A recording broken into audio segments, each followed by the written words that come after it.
Now Naomi had a relative on her husband's side, a man of standing from the clan of Elimelech, whose name was Boaz. And Ruth the Moabite said to Naomi, "Let me go to the fields and pick up the leftover grain behind anyone whose eyes I find favor." Naomi said to her, "Go ahead, my daughter."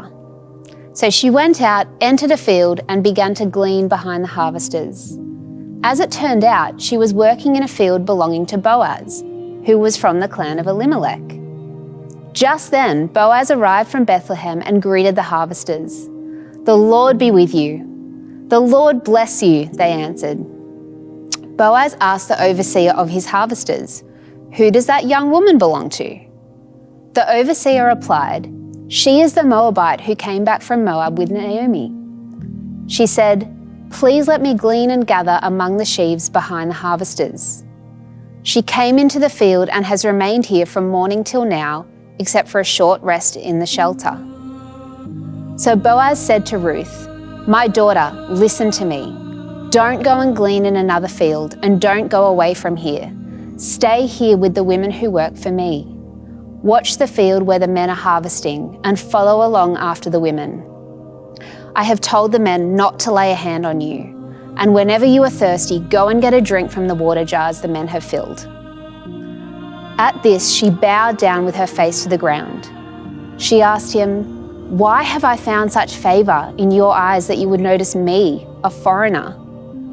Boaz replied, "I've been told all about what you have done for your mother-in-law since the death of your husband, how you left your father and mother and your homeland and came to live with a people you did not know before. May the Lord repay you for what you have done. May you be richly rewarded by the Lord, the God of Israel, under whose wings you have come to take refuge." "May I continue to find favor in your eyes, my Lord," she said.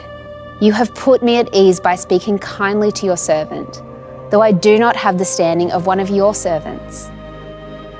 At mealtime, Boaz said to her, "Come over here, have some bread and dip it in the wine vinegar." When she sat down with the harvesters, he offered her some roasted grain.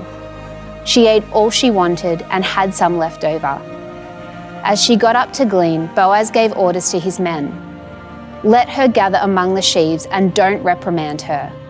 Even pull out some stalks for her from the bundles and leave them for her to pick up, and don't rebuke her."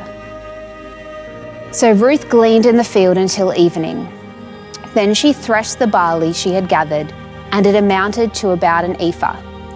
She carried it back to town, and her mother-in-law saw how much she had gathered.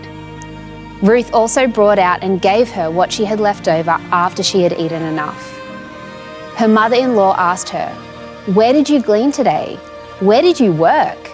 Blessed be the man who took notice of you." Then Ruth told her mother-in-law about the one at whose place she had been working. "The name of the man I worked with today is Boaz," she said. "The Lord bless him," Naomi said to her daughter-in-law. "He has not stopped showing his kindness to the living and the dead." She added, "That man is our close relative. He is one of our guardian redeemers." Then Ruth the Moabite said, "He even said to me, 'Stay with my workers until they finish harvesting all my grain.'" Naomi said to Ruth, her daughter-in-law, "It will be good for you, my daughter, to go with the women who work for him, because in someone else's field you might be harmed." So Ruth stayed close to the women of Boaz to glean until the barley and wheat harvests were finished, and she lived with her mother-in-law.